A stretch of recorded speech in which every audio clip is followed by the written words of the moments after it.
Do we have questions and answers? Can we get Wes and Ray? Can we get you all in front someplace and would that be okay? And if y'all have any questions, I'd like to. Ray, Linda has a question. For TJ. Yes, ma'am. Did you have an outside source for your curriculum? Did your teacher read those students? And I know you read those. Yeah, I'm at Broadway Baptist Church. Yeah, and you were another church before. I was First Baptist Friends for a while. Was, yeah, Prince was right. Did you go online and come up with the curriculum, or did you have to develop that yourself? Because I would like to have your brain about, if some of these churches, but I looked on Lifeway, and they don't have any curriculum for apologetics on Lifeway, I'm sorry. But anyway, so, did you have to come up with it yourself? Did you share that with others? Yes. Yes, absolutely.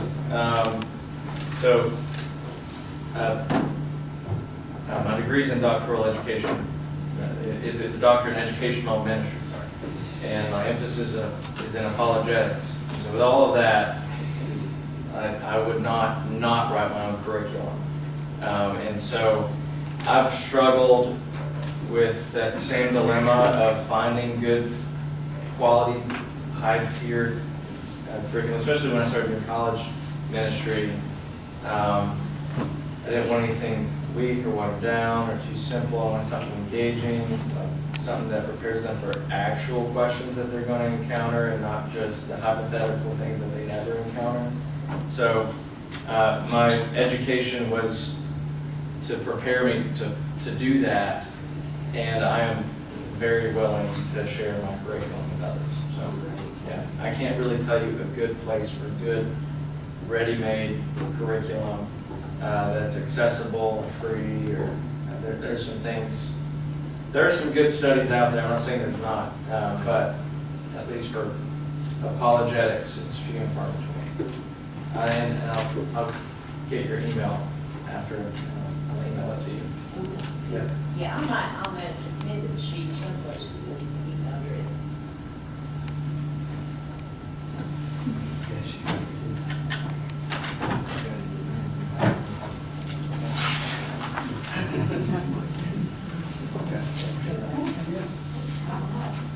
Can speakers ask other speakers questions? Oh, yeah. Well, I have a question for Heidi. So, really enjoyed your talk. Thank you very much. Very, very good. I'm very interested and excited about the kind of things you talked about. I think your family is basically your church, but small. You said it's the Jews. And I think it's so important, but I haven't thought much about how Can you speak louder, please? sorry, about how to integrate apologetics into family life in a way. You gave some good strategies. Do you have anything at this sort of curriculum level that would be helpful for families, and particularly for mothers? Because I think mothers really are in the first line of defense here, as you were indicating. So. Yeah. One thing I found that I use right now is a very affordable online curriculum called Deep Roots. And it was only $100 when I bought it, and you pay for the year. So they gave me, we started kindergarten level, and it's a 5-day week. It's meant to be taught in a Christian school, but it's 5 days a week, like a 30-minute lesson, and there's lots of fluff in there. But as a teacher, I pull the meat out, and I'll teach a lesson every Sunday. I take those 5 days, and I'll teach one lesson each Sunday to my kids at church. And we're in the kindergarten level, and I've already learned some things. So whenever we get to the 5th grade, I mean, boom, whoa. So what they're doing is they'll just take you through the entire Bible. The kindergarten level does an overview. 1st grade is creation all the way to the promised land, and then they stop there. So a whole year of just that part of the Bible. And then, you get into the other parts of Scripture as the kids get older. But they entwine apologetics into the curriculum. Awesome. So, and I think Sean McDowell also had a part in writing this. Oh, So perfect. it's He's good, great, yeah. right? That's, you know it's good, if he's involved, it's good. And when I called, actually, it was for my church, because I was gonna teach it at church, and they're like, oh, are you a homeschool mom? So I think they get that a lot. Okay. Homeschool moms, they can just do this every day with their kids, you just scroll. It's up on the screen and you scroll and you read what it says. And, you know, you should So prepare. it's pretty foolproof. But it's easy, it's so easy, which is what we need. And we're not really big on technology, I know it sounds like I am, but we're book people at my house. So we like watch one little show a day, but I do like to utilize the positive parts of technology, especially as a teacher, so. Great. Can I bring up a couple things? We appreciate you guys today for coming up and speaking. Here's a couple things I want you all to think about and give us input.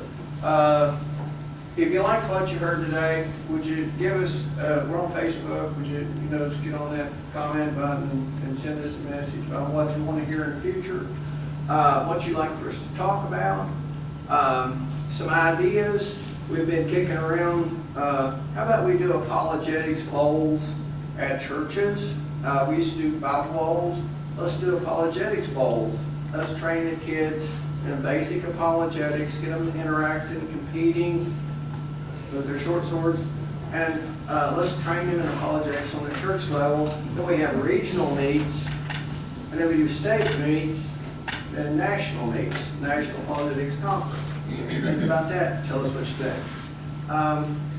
I think TJ's got some ideas about some training for adults. Yeah. Is that true? Yeah. The things you'd like to share about that? Get away. Yeah, well, I've got a few things in the works and haven't really thought much about publicizing it. I've got one published work I'm working on, but it's more of a book than a curriculum. But I'm working with my seminary to produce a video formatted course that would be accessible to local churches, free of charge, apologetics, and it's top tier stuff.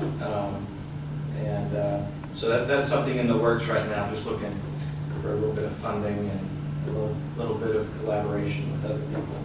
But,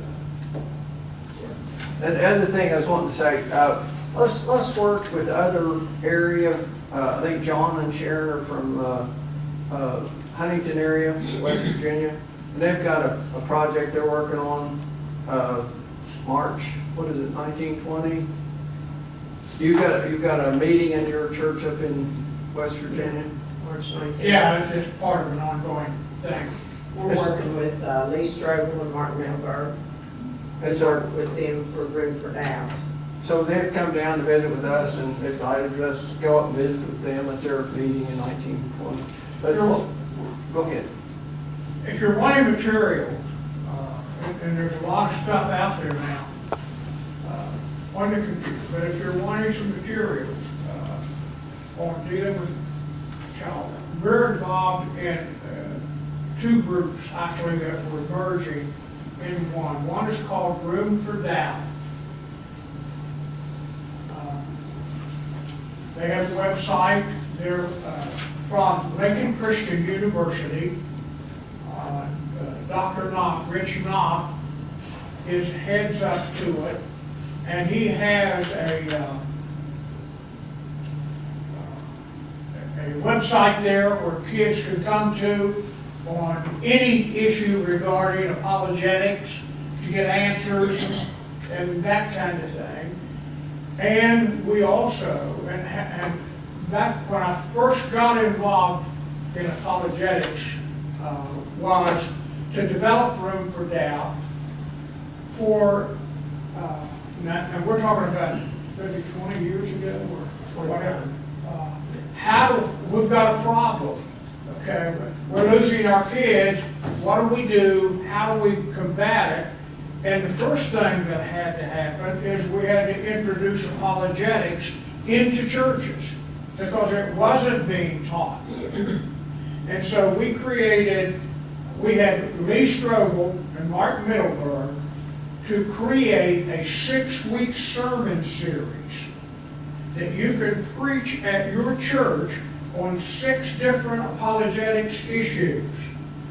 along with that, they also created small group study books paralleling those 6 lessons. So while the preacher is, for 6 weeks is preaching those lessons from the pulpit, every small group, from adults down to, it even goes down into the youth, they're studying that same subject that the preacher preached on for that week in their small group.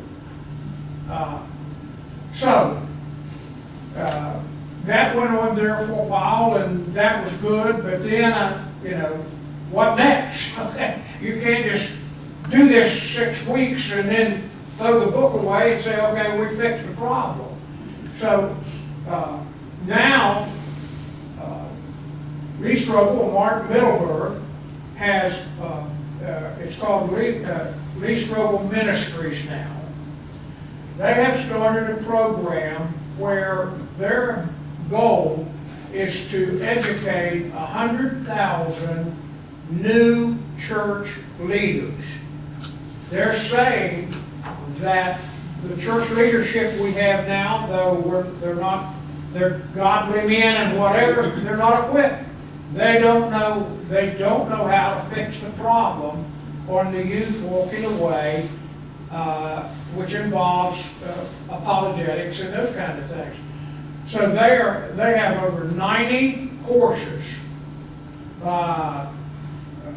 PhD professors nationwide. Online, you can get a certificate, you can get an undergraduate degree, you can get a master's degree, you can get eventually a doctor's degree in apologetics. Okay? So their objective goal is 100,000 new leaders for the churches. Which institution are they working through? Are they working through a seminary or a university? Colorado Christian University. Yeah. It's a very outstanding, one of the few colleges, Christian colleges out there that is growing today.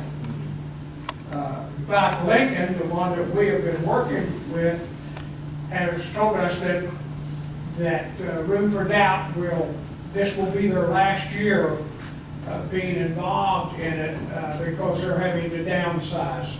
They're going to close their campus ministry. So that is going on out there. Lots of colleges are struggling now as the decline of young people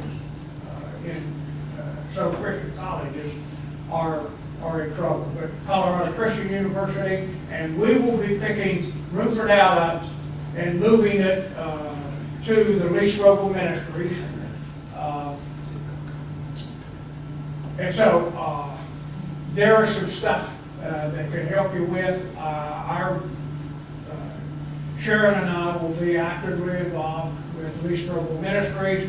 Those of you who might be interested in furthering your education or whatever, there is some scholarship money that could be available there. So if you would be interested, let us know. We are interested, however, in educating those who are going to use the education, not just to get smarter, okay? So our vision of what the church needs today to overcome the problems that we're finding youth is apologetics. In fact, I had the president of Lincoln just told me one of the reasons why they were discontinuing the program is that they felt that children reacted more emotionally rather than evidentially, and so they wasn't sure that apologetics was what we needed. So you can see how desperate it is for us to grow what we're doing here. We're going to have something like this several months down the road. We're going to invite all of you all to come. We would like, Joe just mentioned, I don't know whether you're familiar with Have you ever heard of Bible bowls? That's where your young people would go to conventions, church conventions, and they would compete against each other on scripture memorization and Bible concepts and ideas. It was a great way for kids to study and learn the Bible. We want an apologetics bowl. We want to start kids competing with each other on evidence for why they believe. The problem that we have today was a product of the 20th century in America, where most everybody believed in God, or at least if they had any doubts, they kept them to themselves, because it wasn't smart to say something against Christianity then. So as a consequence, the church got lazy. They got lazy with their evangelism. You don't have to teach people evidentially why they should believe in God. Just quote Scripture. Doesn't work today. You can read all the Scripture you want to an atheist, and it doesn't matter because he doesn't believe it, okay? We are in a new era, and now we have to put the piece back in there that was in there all the way back. These guys quoted Scripture where Paul was even having to deal with evidences. So now we have to show them that Christianity is credible. The evidence is there. We have great apologists. God has raised up. I don't know whether you're aware of it or not, but 20-some years ago, when I got involved in this, there wasn't a whole lot of good apologists around. I mean, you were struggling to find somebody that could answer questions for you. Now, with the group of apologists we've now got and growing, I mean, you can get any information you need to solve your Christian question. So, what we're hoping to do is to raise up 100,000 new ones, and they all can't be William Lane Craig's intellectuals. We've got some of those guys here now. But we need, yeah, we need those desperately to take on the Richard Dawkins and those guys. But we also need street evangelists. We need people who could get down to the lowest level and discuss about belief. So, how do we do it? Just right here. It's route number one. Okay, you're in the front row of the tide that needs to occur in the church to overwhelm skepticism and doubt, and we need to take our children back. I know I'm rambling, but And I just want to, don't forget the front lines. The mothers. Mothers are the absolute first line. absolutely. I actually didn't emphasize this in my talk, but I really, and I told this to them last night, but I do credit a lot of the intellectual working through objections and having a sort of sympathetic ear to my questions to my mother, believe it or not. She had a profound, she's there in the back,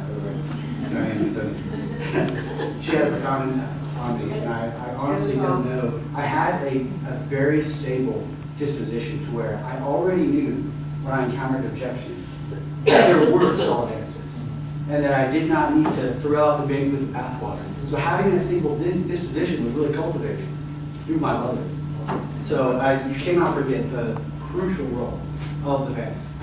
Well, Wes, what, like Heidi said, they ask questions. Wes, at 5 years old, was constantly asking questions. He'd just wear me out. And I'm like, all I could do is point to God and the Bible. So I said, okay, here's the Bible. Let's read this and get the answers. So I constantly point him back. So if you keep doing that, that'll help. Hey, moms can make great apologies. They really. My mother was, she had no idea that she was an apologist. But the law of causality, cause and effect. Yes. Roughhouse buzzing in the house, break the lamp, and she runs in the room and said, "Who did that?" Nobody. Did she believe me? No. Of course not, okay. So I learned a good apologetics lesson from her.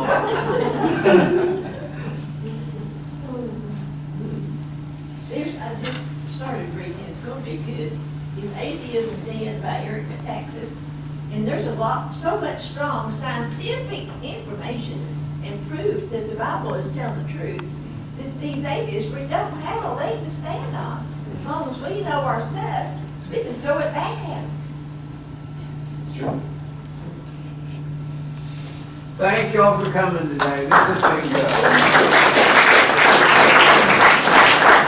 Give us input. Go to that Facebook page on the East Apologetics Conference and tell us what's being.